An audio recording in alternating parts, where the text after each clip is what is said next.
এতিয়া আমি আগৰ ভিডিঅ'টো ডে 1 টাইপিং কেনে কৰিব লাগে হেতু আমি শিকিলো ডে 1 এগেইন মই ৰিভাইজ কৰি দিছো ডে 1 টাইপিংৰ কাৰণে এই লাইনটো ফাৰ্ষ্টে আমি কোৱা হৈছিলে হোম ৰ বুলি কোৱা হয় আৰু ইয়াক কোৱা হয় আপাৰ ৰ আৰু এটো 1 ৰ পৰা 0 লৈকে আছে ইয়াক নাম্বাৰছ কি বুলি কোৱা হয় আৰু এই লাইনটো কোৱা হয় ফাংচন কি ঠিক আছে আৰু তলৰটো বটম ৰ বুলি কোৱা হয় আৰু ইয়াত স্পেস বাৰ আৰু এটা মন কৰিবলগীয়া কথা যে যদি কোনবা মানুহে লেফট হ্যান্ডৰ হয় লেফট হ্যান্ডত সব কাম কৰে তেন্তে তেওঁ সদায় স্পেস বাৰত বুঢ়া আঙুলি লেফট হ্যান্ডৰ থব লাগিব আৰু যদি ৰাইট হ্যান্ডৰ পৰা সব সকলোখিনি কাম কৰা হয় তেন্তে সদায় বুঢ়া আঙুলি ৰাইট হ্যান্ডৰ ব্যৱহাৰ কৰিব লাগিব আমি ডে 1 টাইপিং কেনে কৰিছিলো এগেইন ৰিমাইন্ড কৰাই দিয়া হয় কি ASDF ত আমাৰ এই চাৰিটা ফিংগাৰ থাকিব লাগিব আৰু ইফনে semicolon LKJ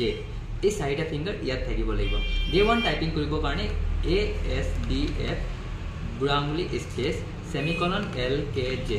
space ASDF space semicolon LKJ ঠিক আছে এটো সিস্টেমত আমি ডে 1 টাইপিং কৰিম আৰু ডে 2 এতে টাইপিং কৰিব কাৰণে আমাক সবচে প্ৰথমে জানিব লাগিব কি এই ফিংগাৰটো উচত কি আছে G আছে হেতু কাৰণে আমি again ASDF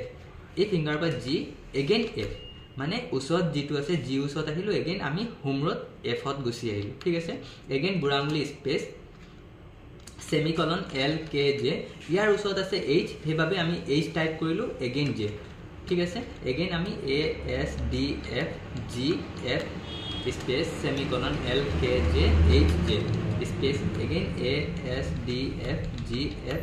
space semicolon LKJ HJ